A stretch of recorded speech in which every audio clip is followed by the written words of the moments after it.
All right, here we go for our final post-game report for 2023, and it ends in a very, very positive way for Rutgers, it went down to the wire, no question, but it was gratifying as Rutgers beats Miami for the first time in program history, and they conclude their season with a record above 500, which is always nice. Just the whole positive attitude of a bowl win, a real bowl win, a bowl game, and an invite that was well deserved.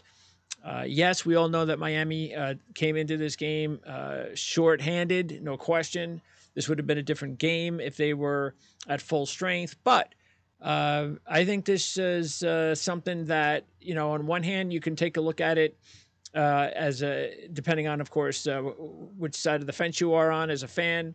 Obviously, if you're a Miami fan, you think you got excuses, but I look at it as, yeah, well, our program, see, we have players that are committed to this team, committed to this coach. And that's the reason that you just see a whole bunch of players on the transfer portal opting out, so forth and so on. That's the way I look at it. So I'd rather be on that side. And that's why it's a well-deserving win. And that's why the bowl invite a few years ago was deserving, because the kids, it's something that we take for granted. These kids actually got to go to school. And that's a very tough university, as you all know.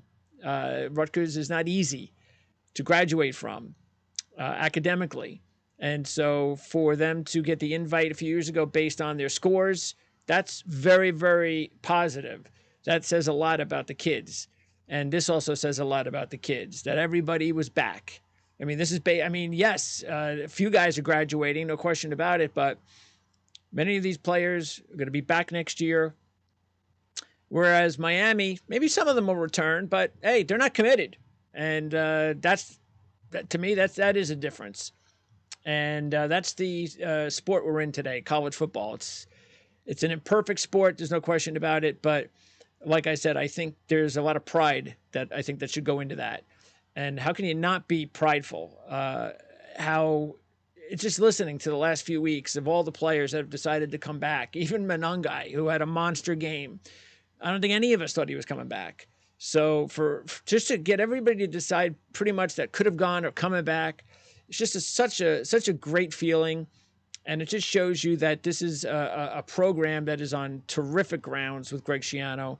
And while it was not a perfect game, and of course the passing game was less than stellar as usual, that's okay. That's an argument and a debate for maybe a time a little bit later on in this broadcast. We got the whole offseason to talk about that.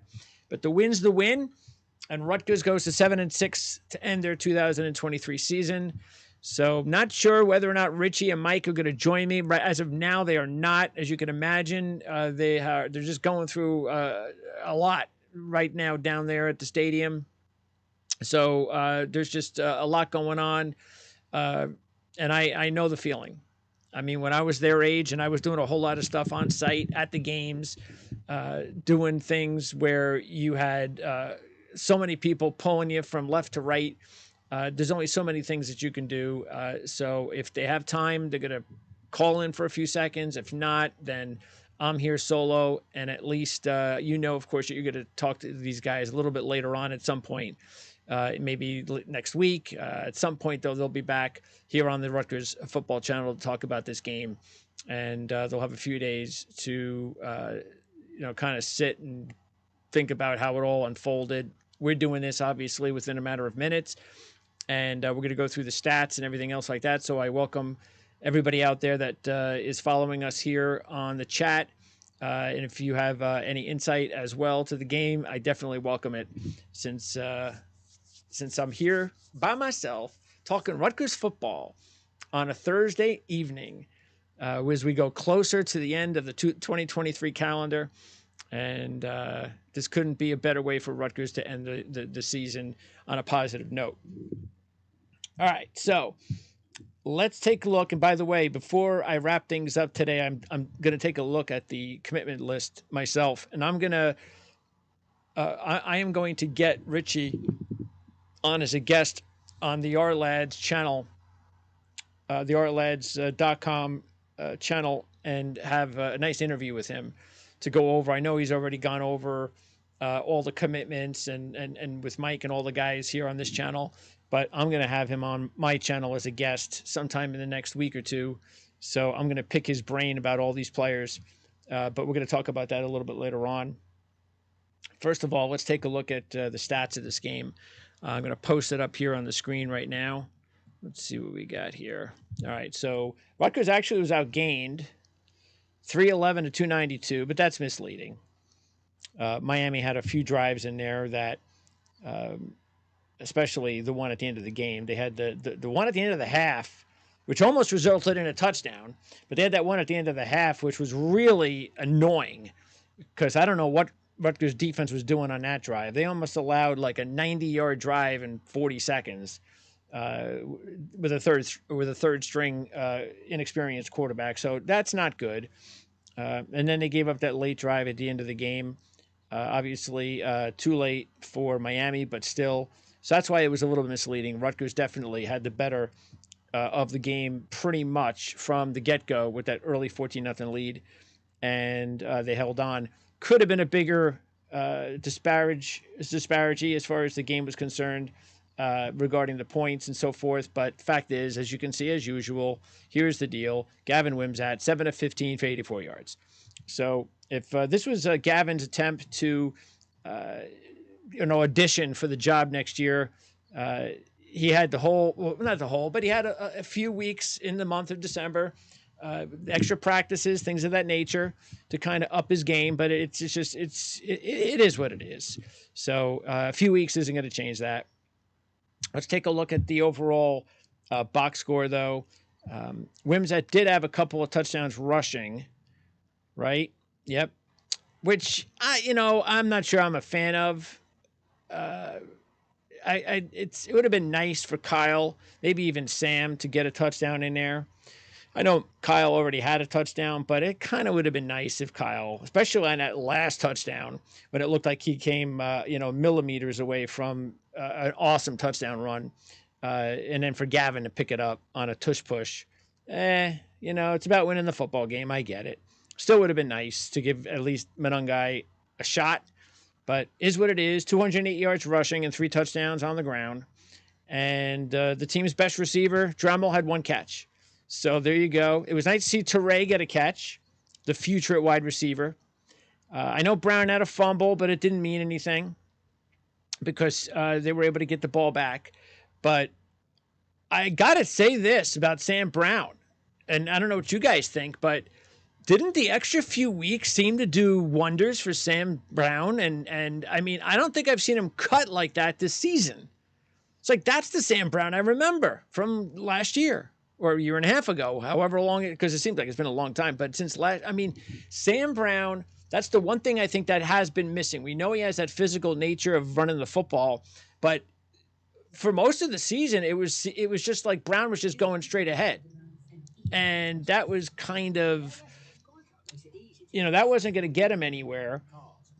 But in this game, he had like 3 or 4 instances where he was able to cut finally.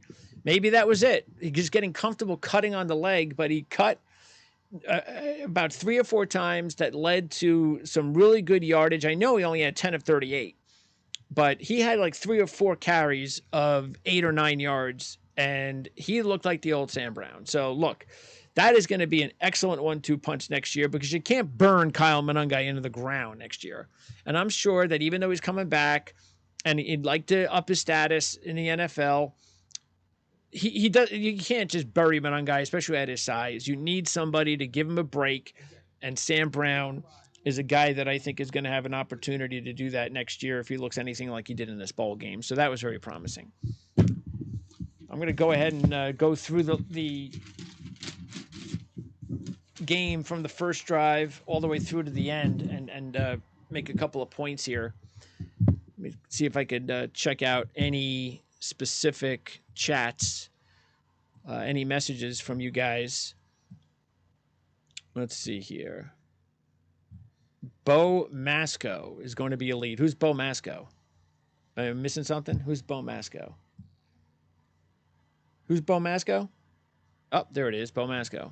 Is that a Miami dude? Masco finally got his reps and he did solid for sure. He's a Big Ten DB. So fill me in, gentlemen, on who Bo Masco is. That's the one thing that I really like about these bowls is uh, the opportunity for the teams to be able to dive, take a look at the depth chart and to grab these freshmen, kids that you haven't seen all year, and to go, all right, well, here's your opportunity now. See if you can, make something out of yourself, like Masco. I mean, Masco. Let's see where he is here as far as the. Let's see. Yeah, the recruiting numbers weren't all that great, but he was considered one of the team's top 10 recruits coming in. So I'm definitely going to make sure that I'm going to jot that down because that's I'll get Richie's take on Bo Masco and find out more about what kind of a future he has, because that was the one thing that we saw in the defensive backfield for Rutgers this season. We saw it late against Maryland. We saw it in this game, is that even though the corners are okay, the fact that, and Dixon, of course, had a fantastic season, and they have solid DBs, but that seems to be a weakness that has to improve.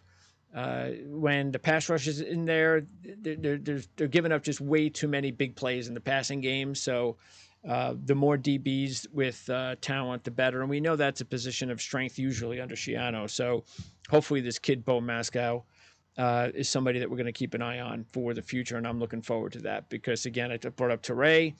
And again, just mentioned that these are the types of games you like to see these kids that you don't get a chance to see during the regular season. They've got the clearance to play in the games. They've got, obviously we've got 4 games. Some of these kids don't even get up to 4 games that they're allowed to play in. And the extra practice definitely gives them an opportunity to kind of get their feet wet, almost like a springboard. And it's almost like, here's your game to get you ready for next year. So the more of these kids that we can find, the better. All right, let's see. What else do we have here? The refs did their best to help Miami today. Yeah, well, yes. Oh, well. Yeah, that's pretty much what I think. What else is new, Jason? Let's see. The RU passing game is in a state of emergency. Also from Jason. Schiano needs to hit the portal for some new starters at wide receiver, tight end, and quarterback. All right, so I'm going to say this, and I know that you're not talking about freshmen, the commitments or these kids that are coming in. So I get that. It's about the portal. And I agree that next year, I'm not sure about wide receiver, but tight end, it looks like, again, it's going to be a waiting game to help to develop these young tight ends that they're eventually going to be a big part of the offense. But it's a waiting game. And it's going to take a couple of years for these kids to develop. Quarterback is the obvious one. I mean, we're hearing the kid from Minnesota, and the only thing I could say about that is, even though it looks like a slam dunk, and we all talk about the comparisons, and if he does come, does Wimsatt stay? Does it become a battle of Wimsatt and the kid from Minnesota? Because I don't want to butcher his name. All I can say is that it's one of those things, just like with Wimsatt. Hey, you know what? It's a clean slate next year. They get another year of development. This kid from Minnesota gets another year of development. Maybe the change of scenery will do this kid, maybe he'll be a better quarterback for it. I don't know. It's not a great situation. I can't sugarcoat it. I just can't. But because we all know it's not a great situation. But the fact is, I just don't see it happening. I just don't. There are so many good quarterbacks available in the portal, and they're just not going after them. And it's annoying as a fan, but that's just life, and I think we have to deal with it. I mean, for instance, you see these kids say a Riley Leonard from Duke. Now, why is a kid like Riley Leonard from Duke, why isn't he a perfect fit for our offense? An athletic kid, he would fit perfectly with the offense that Rutgers runs. But I don't hear us going after Riley Leonard. It's not even something that they're talking about.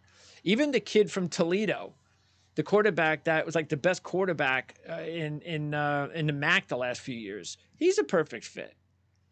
Now, I know it's MAC, but still, there are guys out there that fit this offense, and they just don't go after them. Now you could say, well, but Schiano's looking for a certain kind of quarterback. He's looking for a certain type of person, a player that is going to fit the program. And I'm okay with that. See, we aren't in on those meetings. We aren't in on those. I don't know what the notes say regarding a lot of these players, especially the quarterbacks that Schiano's not going after. Are they saying, well, it's going to cost too much money? All right. So is that like the first big check mark that works against getting one of these guys? And then when the list shrinks, is it, well, but the kid doesn't fit the program? That's not the type of guy we want at a quarterback leading the face of the program. Well, then they got to check those guys off the list, and you go down to that third. So all of a sudden, you go from 15 quarterbacks that you might be able to get to fit the system. I mean, cut that in half because we can't afford, say, 7 or 10 of them. So maybe there's 5 left, and maybe 3 of those guys just don't fit the culture. So I don't know. I honestly, I'm not privy to this information, but all I know is that by 2025, AJ Serace is going to be our quarterback. Okay, that's just the deal. He's going to be our quarterback, and I think he'll get a chance to maybe get in some action next year. I hope he doesn't. Okay, I hope he doesn't, because that means that whoever it is between Wimsatt and let me see if I can make sure I pronounce this kid's name correctly, so I don't just keep saying the kid from Minnesota. Let's see if I don't butcher this. So it's Kalakamanis. I'll say that. Kalakamanis. I think I could say that. So the kid Kalakamanis and Wimsatt. So who knows? Maybe if Kalakamanis comes here, Wimsatt will bolt. I don't think that's going to happen. I just don't. Because again, I get the feeling that Wimsatt, like all these other kids in this program, will be a guy that's going to be like, hey, I'm not going anywhere. I'll battle for that spot. And if I don't get the job, I will be a good boy and a good soldier because I love this university and I'm a Rutgers guy. And if I have to be the backup, I'll be the backup to Kalakamanis. I think that's what will probably happen. I just don't see. And how can I not feel that way when all these kids, like we've just seen over the past few weeks, have decided they're coming back? Nobody's transferring. Everybody's coming back. Most of the guys are coming back. So I think your quarterback room is going to be so much better next year. That's why there's optimism. Kalakamanis, Wimsatt, Serace. That's going to be the best quarterback room that we have had in a long time. Now, Serace eventually has got to be the man. He's got to be the savior. Unless Kalakamanis, like I said, changes scenery. Maybe he was better than people were giving him credit for because he was just not in the right. Like, for instance, just take a look at what happened in the bowl game for Minnesota against Bowling Green. Minnesota doesn't come close to winning that football game if the freshman running back doesn't come back. That freshman running back is going to be amazing.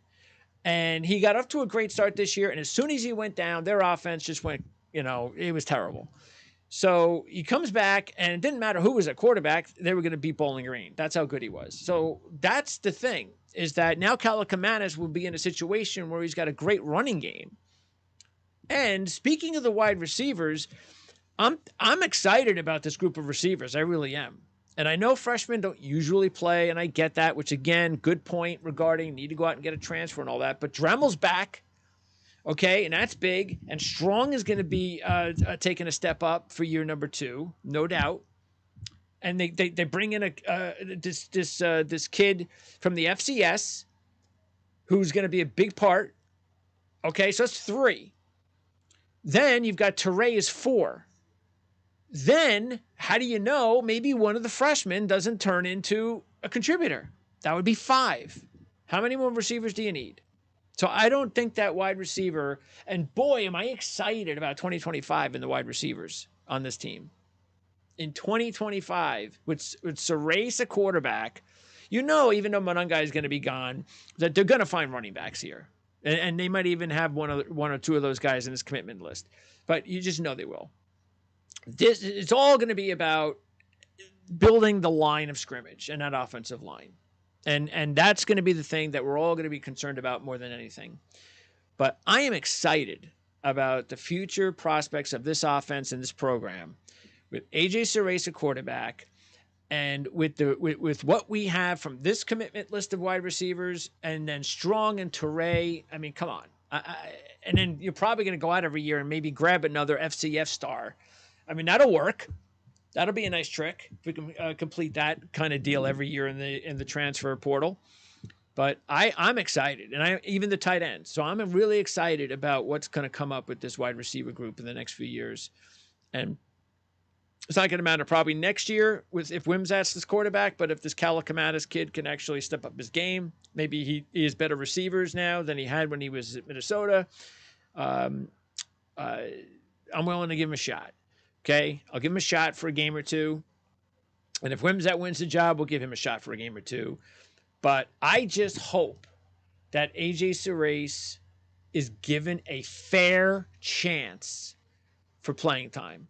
I don't want to hear people telling me, like Richie saying that, he was down at practice and this kid fucking Surace, man, he's better than the other guys. He's already better than these guys. This kid's fucking the real deal. He should probably be starting right now. If I hear that, and then he's the third quarterback on the depth chart on opening day, I'm not going to be very happy. So, but that's 2024. I think 2024 is going to be an interesting year for us because there's going to be the transition, especially at quarterback, and then the whole league itself is going to be kind of weird. But that, to me, next year is just going to be one of those, I think, years where it's sort of like a year, like maybe if you're a Kansas City Chief fan, the year that Patrick Mahomes was your rookie, and you're like, man, I got to wait for Mahomes for next year. And that's kind of the way I'm going to be feeling about next year for Surace. I'm not trying to put him up there with Patrick Mahomes, but just trying to give you the feeling of what fans like me are going to be thinking about Surace. It's going to be like, come on, man, let's just get this going. Come on. I know the kid's going to be really good. And again, I'm not saying he's going to turn out to be a top first-round draft pick. We'll leave that till we start seeing him play football. But what we love about the kid and why I think he's like one of those can't miss type guys is because he's going to bring so much to the table that we just don't have right now. And I just think that you've got leadership. I mean, I don't know how many intangibles the kid's going to bring. It's just going to be amazing. The kid's just, cerebral. I mean, he's got coaching smarts, that, and he's got accuracy. He's a tough kid. He can beat you out with his legs if he has to. So now, does he have everything else? But I'm talking about, like, if I'm some scout thinking about the NFL, I don't worry about that the first couple of years. That's not we're not talking about the NFL. We're talking about Rutgers. And I think that once he's given the opportunity, he is not going to give it up. So the day that he sets foot out there, and maybe that's the deal with Schiano. Maybe he'll know that. Maybe he'll know that the day that he decides for AJ Surace to go out there, which is probably going to be something he's probably going to try to prevent himself from doing at any point, even a mop-up duty.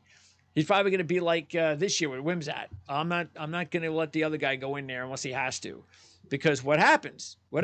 See, it's one thing if Simon's out there for like one series and has a touchdown drive and, oh, you know what? He looked pretty good in practice. And then he goes out there and he looks really good in that drive and they score. We don't see him anymore. That's one thing if it's Evan Simon. It is another thing if it's AJ Surace. If AJ Surace would be in a situation where he comes in next year, something happens, I don't know, maybe if both Wimsatt and Kalakamatis are on the team, one of them's got the flu, can't play. Next guy comes in, Surace is the backup for the game, and then he gets hurt for a series or two. Surace comes in, looks like a gem. That is going to be the worst nightmare for Schiano because the fans won't stand for it. If that kid comes in and actually shows something at any time next year, fans aren't going to allow Schiano to go back to Wimsatt or Kalakamatis unless one of those guys is actually playing a lot better than we've seen them play so far in their careers. So that's what I'm excited about. That's what pumps me up about what's coming up in the future, especially in 2025 for Rutgers. This class looks awesome, absolutely awesome, especially, like I said, at the receiver and skill positions, throwing in Surace. And I just think it's something to really get excited about. So anyway, getting back to the game, which is the reason we're here, and also the message board. Let's see what else we have here.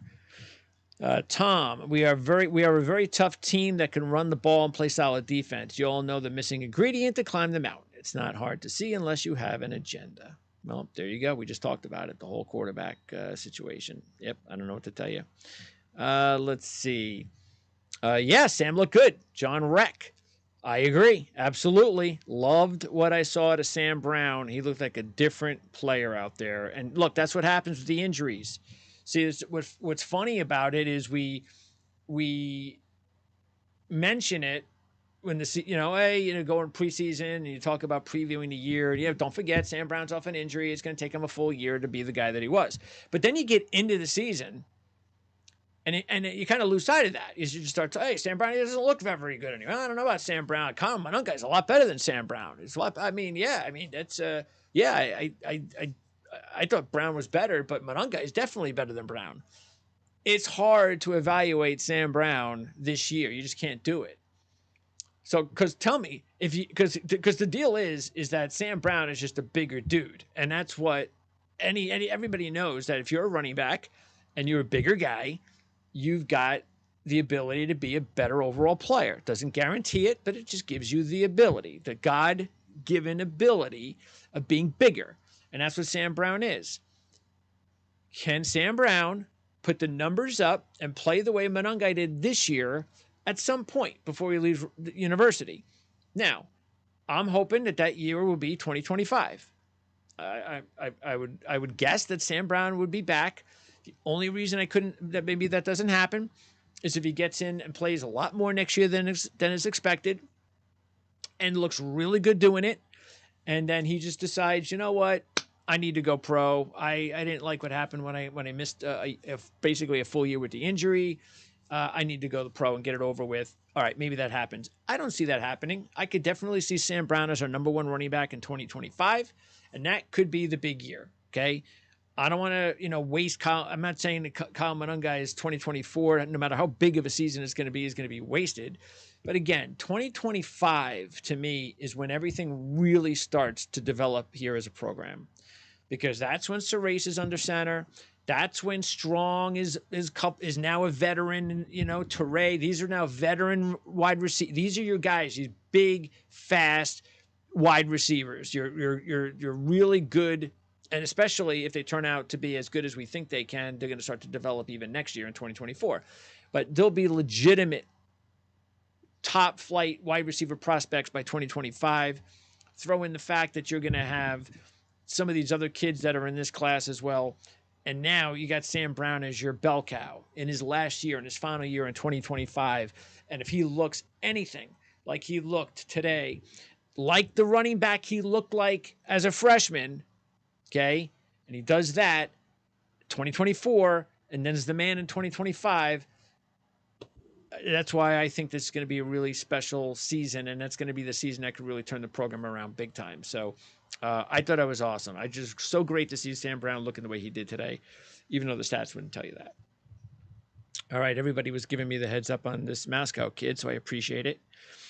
And again, I am going to interview Richie on the Our Lads Football Network. And since this is the last post-game show that we're doing for the year, keep in mind that we'll be back next year. I see no reason why we won't. But want to remind everybody that between now and then, you can check out any of my videos over on the Our Lads YouTube channel. It's a new channel because my channel was Prime Sports Network. And I've had that channel for a couple of years. Our Lads, all the programming was on that channel. And I did all of my football on that channel. I did all my NASCAR, my horse racing. What else did we have? We had golf, believe it or not, on that channel. And I think that's it. So anyway, we had that on that channel. And now we've split everything. And now there's all individual channels, including the Our Lads channel. So now we have our own auto racing channel. We have our own golf channel, horse racing channel, and Our Lads, which is going to encompass everything. And Our Lads, by the way, if you've never been to Our Lads, the website before, well, I don't know, you're missing out. It is the best website for NFL depth charts, and it's been the best. Matter of fact, it's number 3 on Google for searches as far as depth charts in the NFL. Also, college football depth charts. And also, and don't forget too, in case you, well, maybe you don't even know, but here, this is the Our Lads draft guide that comes out every year. So I have 11 teams that I'm responsible for in this guide out of the 32 in the NFL to write regarding the draft, uh, including the Jets. And this is where you get all of the information, all of the scouting reports on tons of players. So it's the best. It's the best draft guide going. I'm going to set up Richie real nicely so he can give away the draft guides on his future programs here between now and the draft. So we'll set you guys up with that. So that'll be cool. But you can head on over also to the Our Lads channel during draft time. We're going to have so many draft videos that's going to be the big deal, as always has been about Our Lads. But just want to remind everybody to check that out, because I won't be able to talk on the Rutgers football channel anymore until next year, week 1, whenever that's going to be, and whoever that's going to be against. I guess we already have an opponent. I don't know why I forget. Who are we playing again to kick off the season next year? But whenever and whoever that is, we will be here to talk about it. Unless something comes up that I'm just not, I mean, it's a long way from now. You know, anything can happen. Anyway, so let's get back to it. Let's see. Kyle was huge and Sam was a big difference maker. First time he played healthy this year. There you go. A lot to look forward to. That's Ted isn't anymore. Ted is a kid anymore. Ted, I can't really. Ted is, what is, oh, isn't. Ted isn't a kid anymore. Okay, sorry, Ted. A little slow on that one. He was a late addition, Moscow, to last year's class. Okay. And he's been looking great in camp. Awesome. But anyway, I was getting to that I want to make sure that you guys know that we're going to talk to Richie. I'm going to talk to Richie on the Our Lads channel soon in the next couple of weeks. I am going to pick him apart for information on all these kids. I'm going to take his expertise and try to do whatever I can. Thanks, Josh, for the, yes, Kalakamanis. And let's see. Wimsat deserves starting. This is Cinema Man. Wimsat deserves starting job. DePalma. Oh, whoa. DePalma. Let's see him with a healthy Brown and Monangai and Corey Duff and the new transfer receiver Miller, Dremel, and is practicing with the young receivers we have. The only thing is, again, is the biggest question for Wimsat is just his accuracy. So does it really matter who the players are out there if he's not accurate? That's the only complaint that we have with Gavin Wimsat. There's no other complaint. It's that he is completely erratic and inaccurate. So yeah, some of it has to do with young players, inexperienced players. I get that. But at this point, in the 2 years that he's been the quarterback, it's not about young, inexperienced receivers. It's about him, and he's not accurate. We can only keep our fingers crossed that he makes, if he's the quarterback next year, that he makes the jump with better talent, no question, but he makes the jump to even 55%. That would be fantastic. I think that would be a big improvement. And if you can get to 55% in 2024, then in your final year, you should be able to get up to close to 60%. You do that, and boom, Serace can wait a couple years. I just don't see that happening. But I don't think it has anything to do with the talent coming in at receiver, but I hope I'm wrong. I'd like to see nothing more than Wimsat turn the corner in 2024 and develop. And that's what it is in college basketball and college football. It's about, you never know when a kid, especially when he goes into his junior season, his third season, whatever the case may be, there's a jump. That's the year that you're going to get a jump, that third season. Can he do it? I doubt it, but I'm going to be rooting for him, at least for a game. Maybe half. Yes, Jason, excellent take on the great block by Dremel on the touchdown run. That was very sweet to see. All right. And Jason Spitzberg, no, I do not believe Kalakamanis has made his decision yet. So, no, I do not. I have not heard anything about that. Okay, so before I read more of the chat, and don't forget, you can also use the chat to leave any donations in for the show. You guys have done an excellent job with the donations this year, and we appreciate all of them. And we know that, you know, I'm not going to speak for anybody as far as why you do it, but hope you guys, you know, and I think that we've heard that from a lot of you viewers out there, that you do appreciate the time and the effort that we put into this, because that's the only thing that, especially during college football season on a Saturday, those 12 o'clock games can be really crazy because you're trying to watch other games. I mean, especially if your game is getting to a point where you kind of know who's going to win or who's going to lose, and you're trying to watch 4 or 5 other games going on, and then you've got these 3:30 kickoffs, and hey, what if you're betting on games like I do? Well, you got these games that are ending at 12 o'clock. You got to try to figure out, well, you know, what do I do about the 3:30 games? And I got the Rutgers postgame show coming up, and I got to make sure I get all my notes and all my research, and I got to make sure. It's crazy, man. Those 12 o'clock games, just absolutely, you know. And I know they've done a better job over the last several years of pushing the start time from 3 o'clock to 3:30. But you know what? I think they should push it to 4. I really do. I think it should be games should start at 12, games should start at 4, and then, you know what? Start games at 7:30, 8 o'clock. I don't care if they start at 7. Now, you could start games at 7, and you could start games differently like you do in the, you know, 2 o'clock, 2:30. I have no problem with that. But for the majority of games, I need, like, I think you should have 4 hours. Because who the hell, nobody does 3 hours anymore. Games are now about 3.5 hours.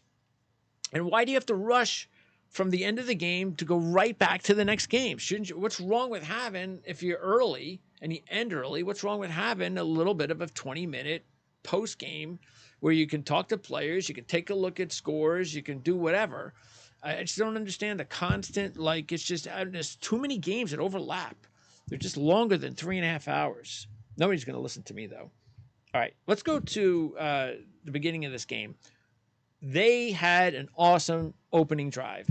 That was one of the better drives, first drives of the year for the entire season. 13 plays, 74 yards in 8 minutes and 6 seconds. Now, we had a few of these drives this year. Very impressive drives this year. But this had to be right there with one of the best ones. And that kicked off the Bad Boy Mowers Pinstripe Ball. Yeah. And Rutgers goes up 7-0. Next series for Miami, Motoure sacks the young Brown quarterback on a 3rd and long, gets the ball back to Rutgers. And unfortunately, after a pretty decent drive, Patel misses the 53-yard field goal. And that looked like that was really close. It was hard to tell on the screen. It looked to me that if it was what? It looked to me like it was like a yard or two short. I don't know if it was wide, but that was a great effort, and he's been awesome. And Appleby's been really good. We know nobody's going to be as good as the all-timer, but and we'll get into the other special teams, but that, you know, it is what it is. He's what a plus, and we're going to have him for 3 more years. Cameron Stewart then has the interception. Loyal blitzing on the, actually they had two blitzes. I forget who it was. Who was that first guy that blitzed? But they had a DB blitz. Then they had the second guy coming in, Loyal.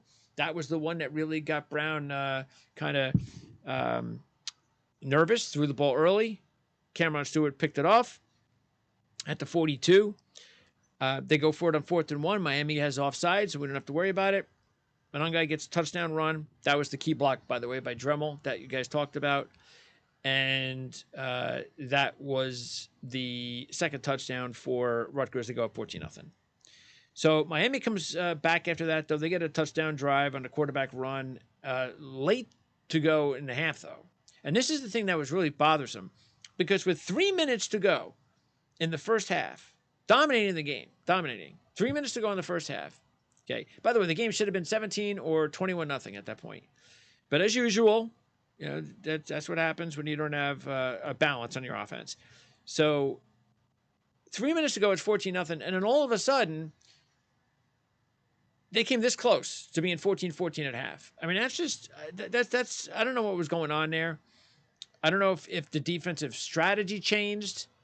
You know, I don't know if we started playing prevent or whatever the hell the deal was, but it's like, I don't understand it. You're able to, not that Miami had a lot of plays and they didn't have a lot of drives, because we did a really good job of running the clock out throughout that first half, especially on that 8 yard. We took out the whole first half of the first quarter on that one drive.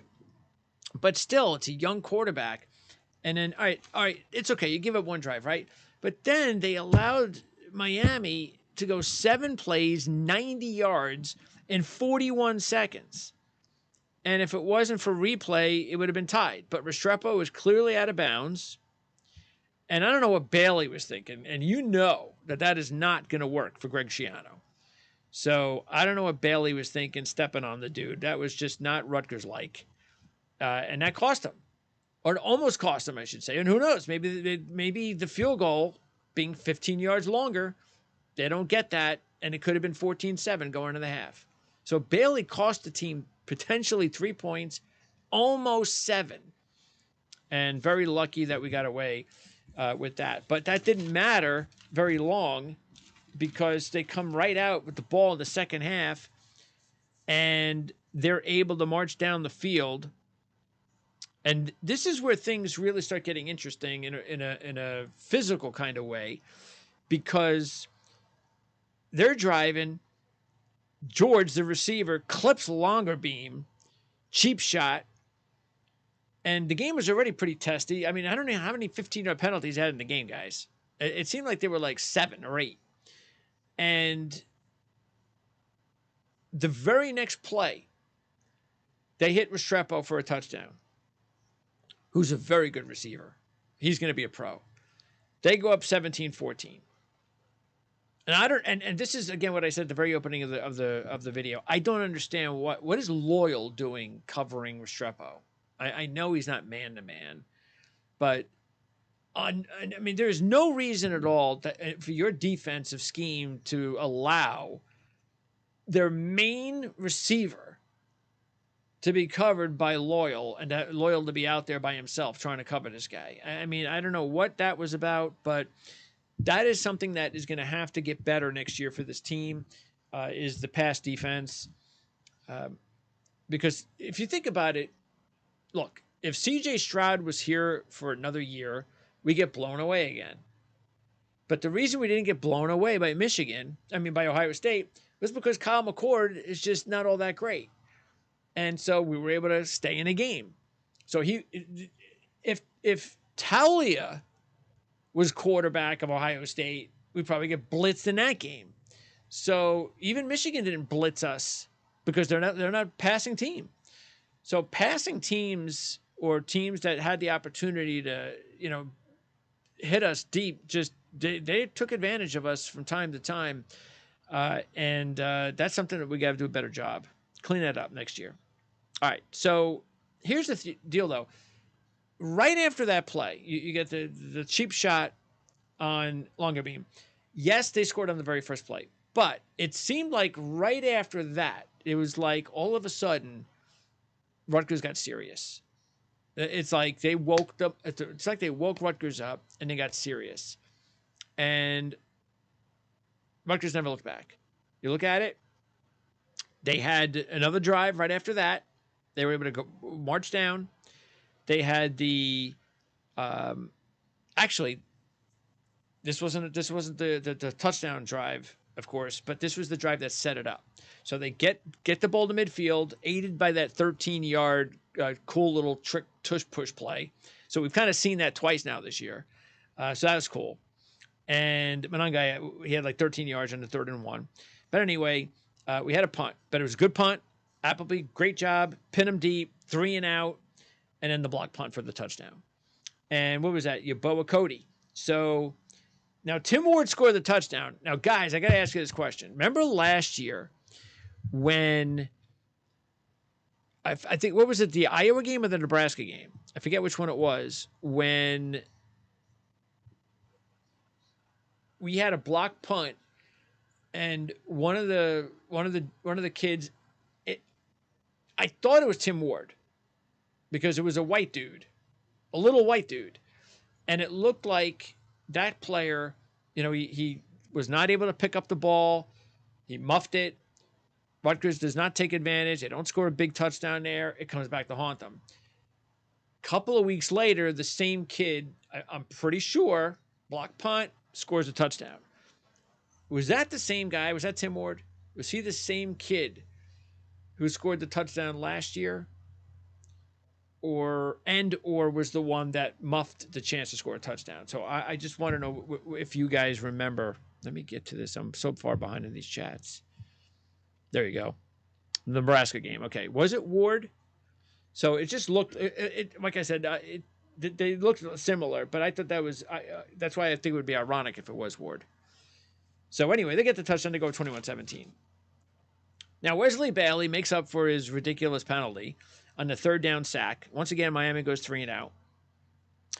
And then this is when Gavin Wimsatt, we get the bad Gavin Wimsatt, because early on in the game, Wimsatt comes out, he's throwing perfect passes, marching down the field, got the touchdown, a long 8-minute drive, and it's like, here's the good Gavin. But you know, when's the bad Gavin coming? Well, here it is. Because Gavin almost single-handedly had another pick six to try and lose the game for us. And luckily, the receiver, I forget who it was who knocked the ball away, but if we didn't get that ball knocked away, that could have been a pick six. Then, what was it, a play or two later, he almost gets picked off again. And at that point, you know Schiano's learned his lesson. You know that that's it. You got the lead. You're running the ball effectively. You just cannot allow this kid to lose the game for you. So they punt the ball, and Miami gets the ball back, and I believe this is another 3-and-out. This was when Lewis got into Ja'Cory Brown's face on a 3rd and 6. Came very close to getting a sack. Restrepo picked up 4. They had a punt. That was the last play of the third quarter. Go to the fourth quarter. And this was the drive that pretty much put it to bed. On 2nd and 7, Monangai for 12. That was the one when he basically reversed course, had nothing, kind of gets hit, and all of a sudden goes, whoa, wait a second, let me go this way. He goes this way, picks up 12 to the 50, gets the ball again for 9, gets the ball again for 40, almost the same identical situation, gets to the line, basically, boom, got nothing, finds a way to take nothing, and they also got tackled, but found a way to slip that tackle and pick up 40 down to the 1. Then Wimsatt scored on the tush push to go up 28-17. And this is when you just felt, yeah, I think this is it. I mean, they've taken full control. Miami, 4th and 2, own 45. Great job by Rutgers. Not really sure I would agree with the call. I'd be a little bit upset if I'm a Miami fan. Not to say not to go for it, but just the call in general. But, hey, Deion Jennings makes a great play to stuff the running back. Another underrated player is Deion Jennings. And then Sam Brown goes out there, and I think he had one of those little cuts, but it was more of just, hey, Sam Brown's looking like the old Sam Brown. So Sam Brown, 3rd and 7, Brown gets 6. Then they go for it on 4th and 1. Brown picks up the first down. Then it's Brown, first down. And that gets him into field goal range after another few plays. And then Patel hits the 35-yarder to go up 31-17. And we felt the game was over. And it kind of was. Because, we give up the late touchdown with 27 seconds left. Monangai muffs. He got smacked right after he... But that's one I'm sure he'd like back. I'm a little bit hesitant. No, look, I know they bring in someone like Monangai thinking that low center of gravity, it's going to be one of those kicks to the ground. You want a guy that can get down there and, reliable hands and all that. But the ball was high, and then he gets smacked. So it is what it is. Nobody's going to poo-poo Monangai, that's for sure. And that was pretty much the game. And Rutgers would be able to pull it out, and that was it. So, did anybody answer my question on whether that was Ward or not? There's nobody. If I'm the only one trying to come up with that one, yeah, I don't see anybody. Oh, Day, that's right. There was a kid named Day, wasn't it? Maybe that was it. Okay, I think there was a. Yeah, I forget who that kid was, but I think they look the same, man. They both look kind of like little squatty white kids. So, but Day, that does sound familiar. All right. Wait, what was? Oh, yes, it was Ward. Kid came back from cancer. Okay, well, now we got. I don't know. Maybe it was Day. Maybe it was Ward. So I don't know if anybody has like a positive on this, but I'll ask. I'll ask Richie what. I'm sure it's a question that he just can't wait to answer. But I just think it's interesting that, especially if it was the same kid, because that's what teaching, coaching is all about, isn't it? It's about making sure that if you screw up one time, that you don't screw up the next time and you learn from it. And even if it's not the same kid, that's what you're going to see on film. Hey, look at what not to do, no matter if you're the guy or not. Make sure that when it's your turn, you don't do what he did. So that's what great coaching is like. And that's why it's nice to see, because remember, up until, I forget, until we had that first touchdown, what was it, against Indiana? We really hadn't put together a whole lot of big blocks, effective block punts for touchdowns and things of that nature. So things really picked up late in the season, and that's great to see, because that's old school Greg Schiano special teams, and that's what we want. Now, the kick return game was a complete disaster, and that can't continue. I mean, we're kind of used to getting some nice kick return touchdowns and punt return touchdowns around here for the past several years. That just didn't even come close to happening this year. So hopefully one of these young kids that we're developing will come in and be like one of those dudes, because that's what we need. We need some. We got to get some of those.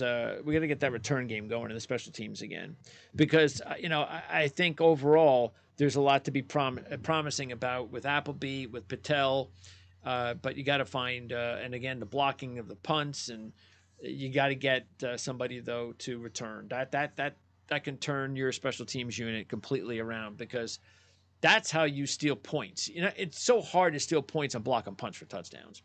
A lot easier to do it on returning kicks for touchdowns, but and we're not going to be an elite special teams unit again until we get one of those kids.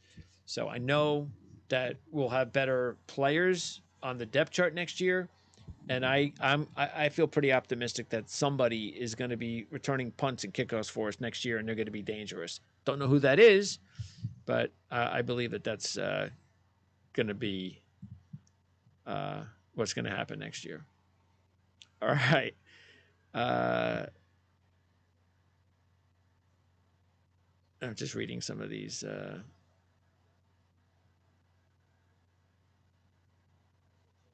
What are you guys talking about Alabama for?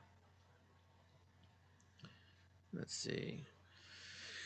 Let's see. Gavin is not good enough. We're not beating either Cal team nor Oregon and Washington without a forward passing quarterback. I agree with that. No, Gavin is not good enough. We're not beating either. Okay. Yes, it was. Let's see. So you start Sarace and get blown out. No bowl game, and he transfers. Great logic. And that's from Stephen Webb. So Stephen Webb, you believe that? And again, remember, this is nobody wants to see AJ Sarace, because it's not going to happen anyway. AJ Sarace is not going to be given the job. Here you go, AJ. It's your job. That's not happening. The only way AJ Sarace is getting out there is if he proves it and deserves it.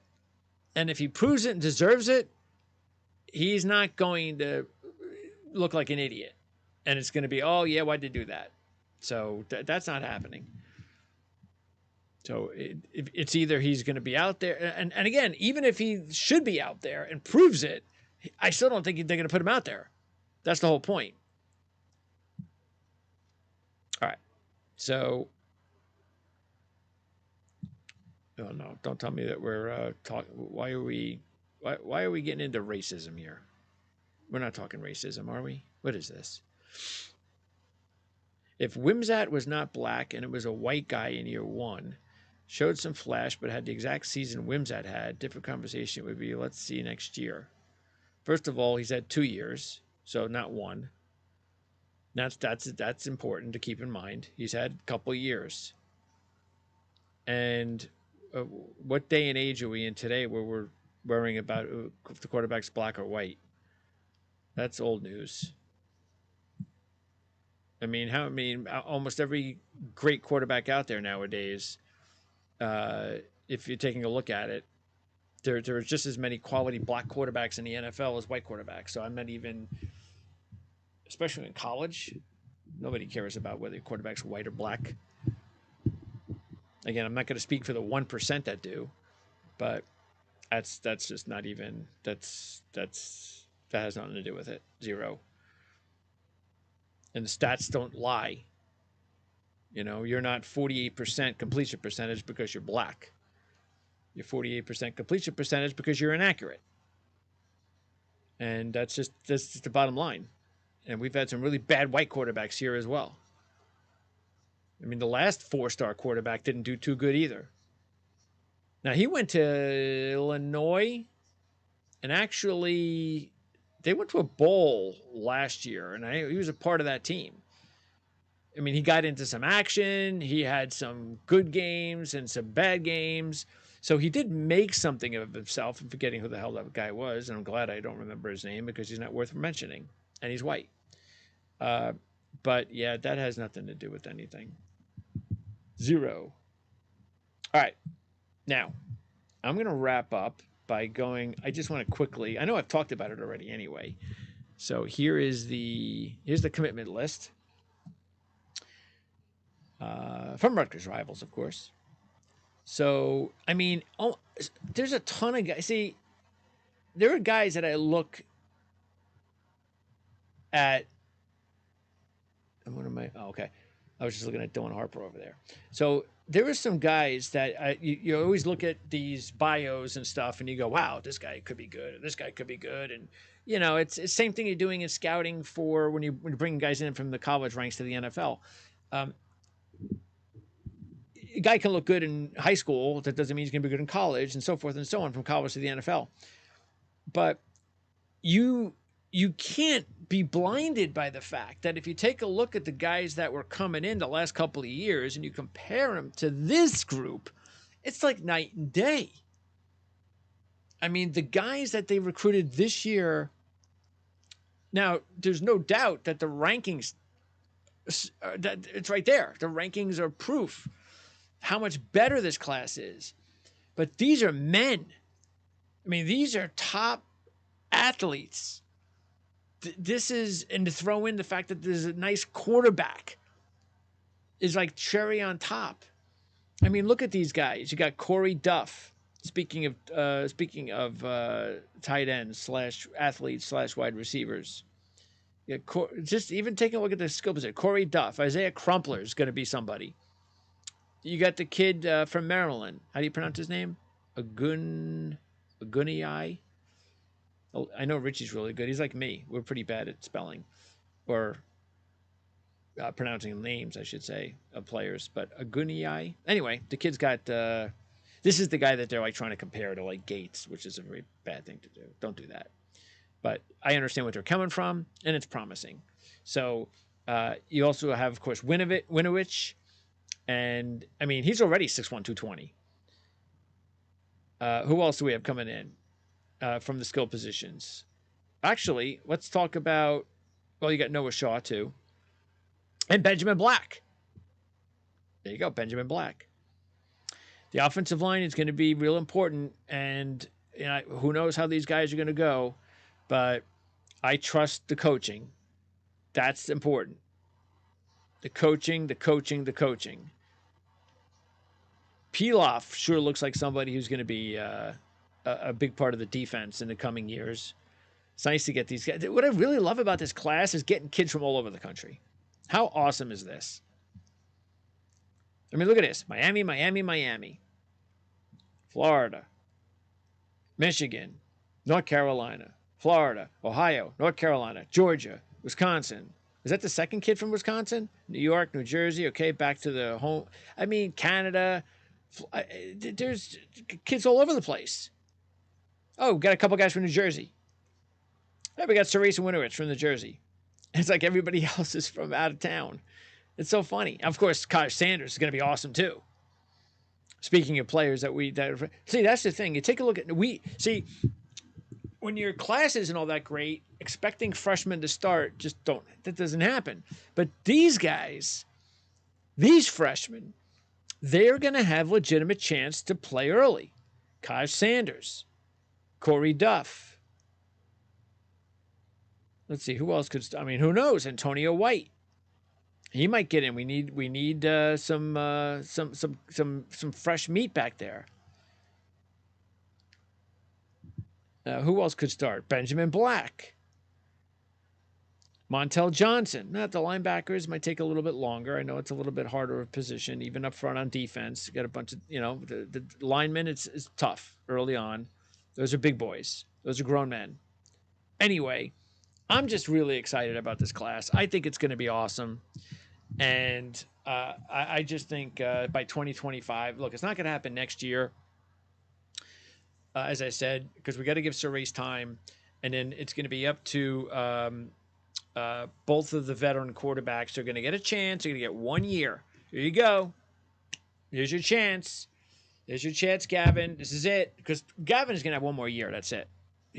Gavin does not get another year. He has next year to prove himself, or he's gone. Or, like I said, I would like to see, there's no reason, I mean, you want a guy with experience as a backup. So I would hope that if he is not the starter by 2025 and he has another year of eligibility, that he stays and backup and is the backup to Cerise. So that's what I'm hoping for. I'm hoping for Gavin Wimsatt to take some sort of step that none of us are believing he's going to make, or Kalikanakis, whatever the hell his name is, one of these two dudes. You bring in another guy, and it gives you a much better chance of success. Now it's not just Wimsatt. Now you get another guy that has a lot of the same tools. One of you two just develop, will you? So if one of these guys develops, I don't care who it is. Wimsatt I prefer because he's Rutgers, true and true. That's always what you're going to go with first in my mind. It's what you should. You got to be loyal to your own guys, and hopefully he picks it up and develops and becomes more consistent, and he's our guy. But it's nice to know that if he's the same old Gavin and nothing has not gotten any better, and it's just going to be, you see what you get, this is going to be the guy, then you have another veteran that's going to come in. It's going to now give him an opportunity to, or an opportunity for the program and for the team to be better at that position. And then we got another young kid too that I hope gets the opportunity to play. Because look, I brought it up before, and I know that not every true freshman quarterback, even in the Power Six, is going to play unless you're like some sort of elite recruit, 5-star recruit. And even those guys don't all play. I mean, look at the kid from UCLA. That didn't work out. He's already transferred to Oregon. So it just doesn't all work out for these guys. But the point is that some of them can actually play as true freshmen. And I brought up the kid from Duke. So, and there are other guys out there that same thing. Some of these kids can play. Now, is it perfect? Are they ready? No, but they can play. And so what I just say is wait a second. So a third string true freshman quarterback from Duke can play as a freshman. And I'm not supposed to believe that a true freshman from Rutgers can play. Why? What's Duke football supposed to be? I mean, Duke football? That's actually a program that Rutgers has been better than for the past 25 years, if you look at it. I mean, Duke football has been relevant. Well, they've been relevant. This is the third time they were relevant. So they're going to have to make a change on Manny Diaz, but this was the third time. They had a nice little run recently. Then they stepped away for a few years, and they got to go all the way back to Steve Spurrier before that. So it's not like Duke is some sort of football factory. So if they can come up with a true freshman that could actually go out there and look like, hey, he's pretty good, he's not bad, then why can't we? So anyway, that's just what I say. And I'm not expecting Cerise to play. That's just my point, is that I think some people tend to be like, well, you're a true freshman, you're not going to play. And when you're talking about things like offensive line and defensive line, maybe even linebacker, I totally understand. Forget it. It takes time to develop. You're only a high school kid. But quarterback is different. I think you have a shot. So I'm going to be hopeful. And it's because this is the way I look at it. If Gavin Wimsatt plays similarly or looks like he did this year, next year out of camp, same thing from this Kalakamakis dude. Let's say what we've seen from those two guys don't get any better, and they're just the same guys next year. And AJ Surace doesn't look better than them. That's a problem. Okay, because then that means he's not good right now, and he ain't going to be good maybe for a few years. And now we definitely better go out and get ourselves a veteran in the transfer portal that can be better than these guys. I don't think that's the case, but I'm just saying if AJ Surace is unable to look better than what we've seen this year from Gavin Wimsatt as a passer, okay, that's a problem. Because 48% is not going to get it done. So that's why I'm positive, and I'm going to say, okay, well, here's Surace. He's there. He's going to give him the job, but only if Gavin and Kalakamakis don't up their game. Okay? And I certainly hope they do up their game. That's going to be that's my hope. You know, I'm not, because I know you can't just hand or expect a true freshman quarterback in the Big Ten to come in, be successful. It's just not going to happen. And I know that the kid's tough enough and would be tough enough to handle the pressure and to handle the grind of a Big Ten even as a freshman. I think he's the type of kid that can handle it. But it's just not, you don't have to do it. I mean, you have the extra year. You have a red shirt. That's what the red shirt's for. And I know players leave and bolt for the NFL early, but hey, don't you think that'd be awesome if we could worry about AJ Surace losing an extra year of eligibility because he's bolting to the NFL? That could only be like a problem that we could dream about. But chances are he'll be a 4-year kid playing time. There's no reason to rush him in 2024 unless we need him. So I just hope we don't. Okay, so that's pretty much going to wrap it up. Let me take a look at the last chat messages that we've been talking about here. Ah, yes. Ted isn't a kid anymore. Next year, Ben Black, a really fast Florida kid, will return punts and kicks. All right, I like it. That's what I'm looking for. All right, what else here?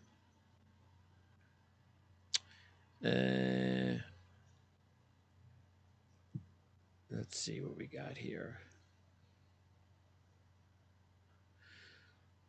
Oh, don't remind me about Noah Vedral, please. Ron, the forward pass is an essential element for playing quarterback. Gavin lacks the fundamental element. And again, we're not beating anyone throwing for 80 to 100 yards per game, and that is correct.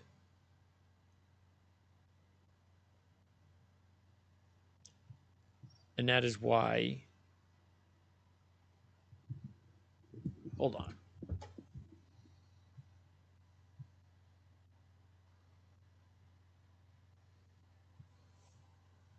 I was hearing something really weird outside my window. It was like a crying animal or something like that. But I think it was the TV in the other room. Surround sound. It can fuck with your head. All right, let's see. Let's see. Yes, it is way too early to predict the record, Paul, for next year. We're not going to do that.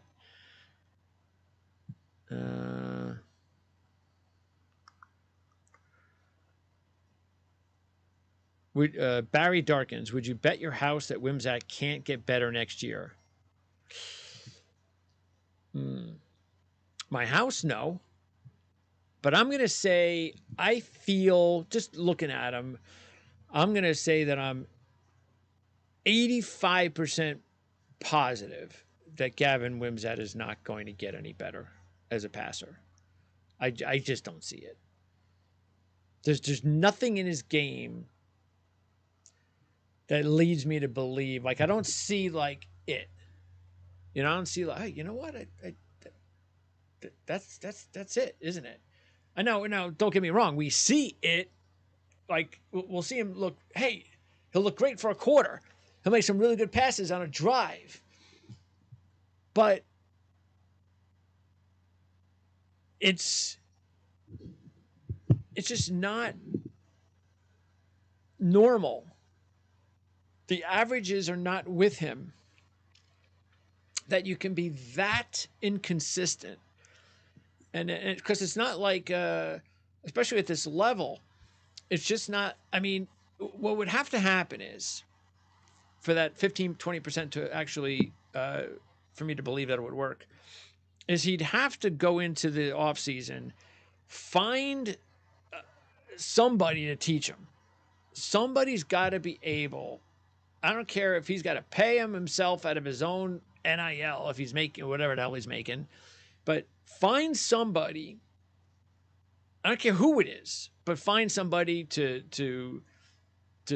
change your mechanics, to change your head, to change your approach. I don't care what it is, but he needs some major coaching in this offseason. Major coaching.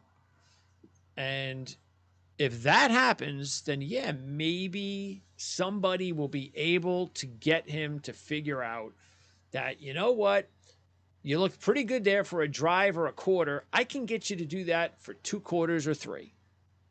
And that's all it will take to change your career. But again, statistically speaking, it doesn't happen. We can only hope. That's all we can do is hope. That's why I always give everybody a chance. I don't care. There have been players in every sport that I follow, and some of these kids or veterans, professional athletes. I'm so sick of them. I don't want him on my team anymore. I know we're never going to win with this guy.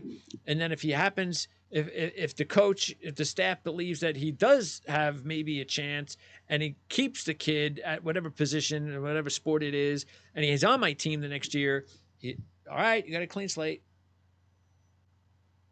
Let's go. Come on. I'm there with you, man. Let's go. And that's how I'm going to be with Wimsat. But I do not have a lot of faith that it's going to work out. Delmarva Fishing has donated $10. And I speak for Richie and also Mike to thank Delmarva Fishing for the $10. Chat. If Gavin hits the gym real hard and gets a little faster, he can run the offense until Cerise takes over and then have a package for short distance. Right now, he's a smaller, weaker Anthony Richardson. So that is the problem, Delmarva. I completely agree. Is that I just think he's too small. I just don't think the overall build. I think and I know he's gotten bigger, but I don't know if he can get that much bigger. But if he was bigger, he could be better as a runner, and he could be that much more dangerous as a runner. But again, that's not going to change his accuracy.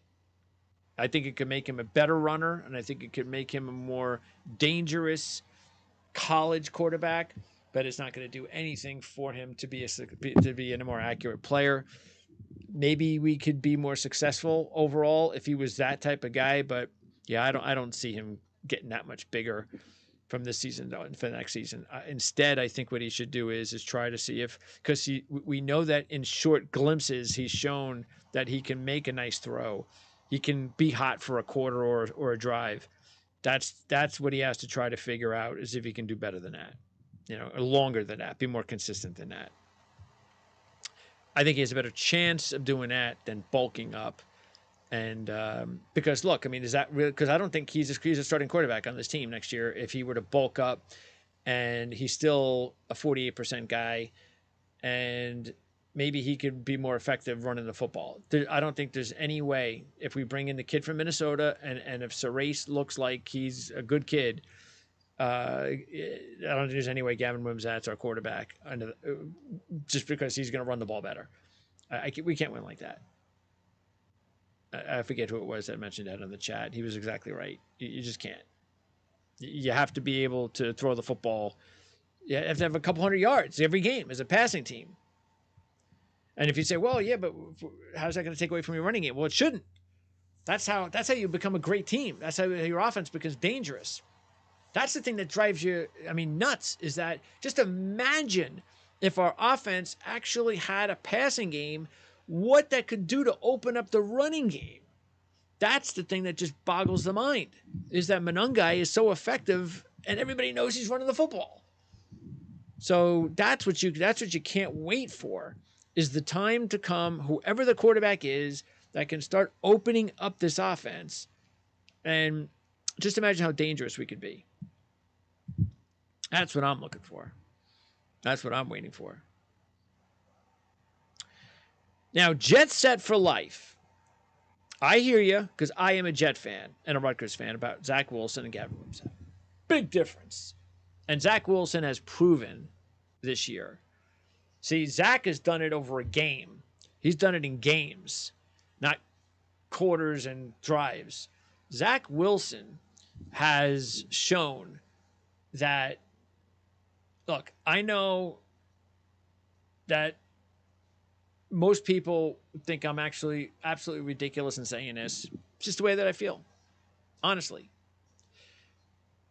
This year's Zach Wilson, or let's say next year's Zach Wilson, or even this year's Zach Wilson, not the one that came out of college, because he didn't have enough experience.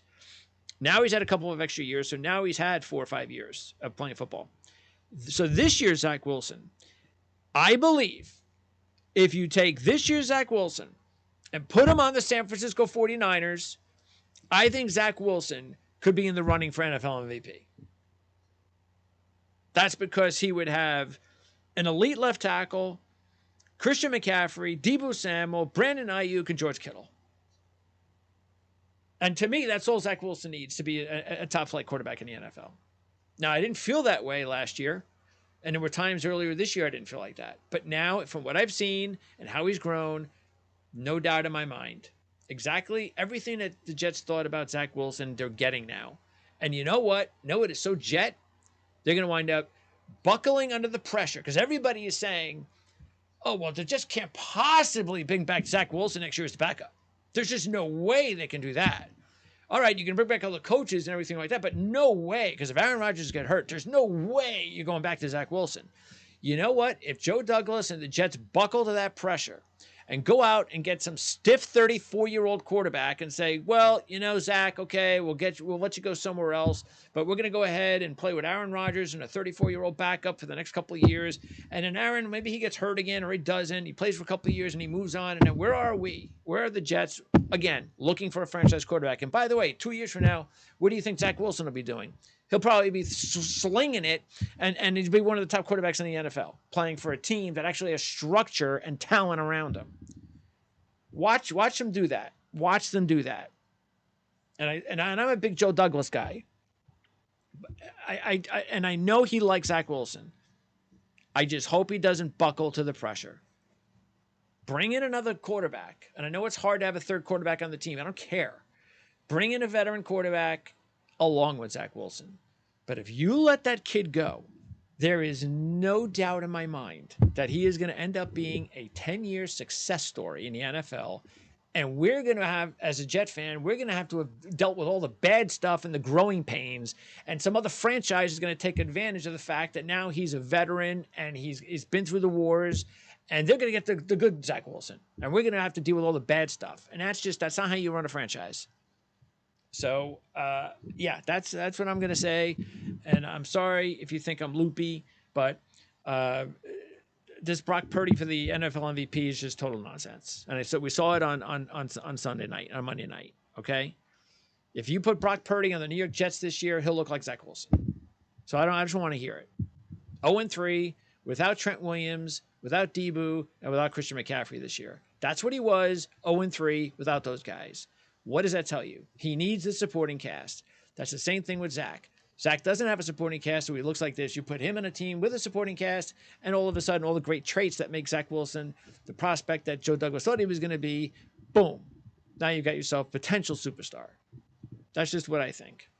So I don't think you can compare Wimsatt and Zach Wilson. But you know what? I'm probably wrong. They're probably going to let Zach Wilson go. They'll probably trade him for a 5th-round draft pick in the offseason. And then we'll go out and get some bozo to be a backup to Aaron Rodgers. And then we'll have to cross our fingers that Aaron Rodgers becomes, the guy that we all thought he was going to be. So we don't worry about Zach Wilson. Because all I care and all Jet fans care about is winning a Super Bowl. And if Aaron Rodgers can bring a Super Bowl to the Jets, then I don't think anybody's going to care what happens to Zach Wilson. So that's my take on Zach Wilson. I know many people don't believe what I do, but that's just what I think. So anyway, um, hopefully I didn't lose you guys talking about the Jets. Let's see here. Anything else before we get out of here? Sam Brown looked like old Sam Brown early. I'm glad he's coming back. Absolutely. Absolutely, 100%. I just love what we've seen from Brown in this game, and just so hopeful that Brown can be the man again. I think by 2025, I think he could be the man for this team. So.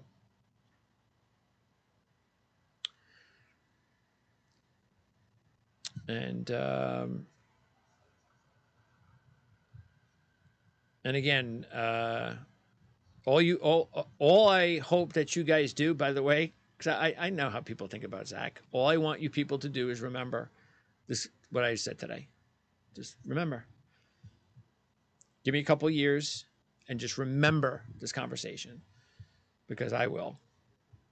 Because I've got them all on video, and I've been doing this for 30 years, and you know how many times that I've said shit that people have laughed in my face about, and I've been able to come back at. So this is going to be one of them. You'll see. Anyway, this is a Rutgers show, so I'm going to get out of here as we end the post game, the 13th post game of 2023 on a high note. Rutgers gives us an opportunity to get more wins than losses. So even though one came from an FCS team, but 7-6, bowl win, beat Miami for the first time. So that's awesome. Check out the channel in the next couple of days. I'm sure Richie and Mike and all the guys are going to have their take on the game. So check them out. And as I mentioned earlier, you can check my videos over at the Artalads football channel. Basically, it's the Artalads YouTube channel. That's all it is. And again, you can go to artalads.com. If you've never used their depth charts before, it's the best in the business. Also, of course, the draft guides will be out as usual in April. We're going to talk a lot about the NFL draft and free agency. If any of you guys are Carolina Panther fans, I had a good interview today with the Carolina Panthers YouTube channel host, who does a great job. So we went, and I'm going to start talking about all these teams right now that are not going anywhere, like the Jets. Talk about their free agency possibilities, the draft, things of that nature. So we started with Carolina today. And I'm going to talk about all 32 teams between now and then. Dave Syvertson, who's the lead scout at draft@artalads.com. We're going to do our first mock draft together. It's going to be 3 days after January 15th, the day that we all know which players will declare for the NFL draft. That'll be one of 3 mock draft shows we're going to do. And then Dave Syvertson and I are going to go into all 32 teams and talk about all of their draft needs once free agency ends. And then we know where the remaining holes need to be filled. So tons of videos on that on the Artalads YouTube channel.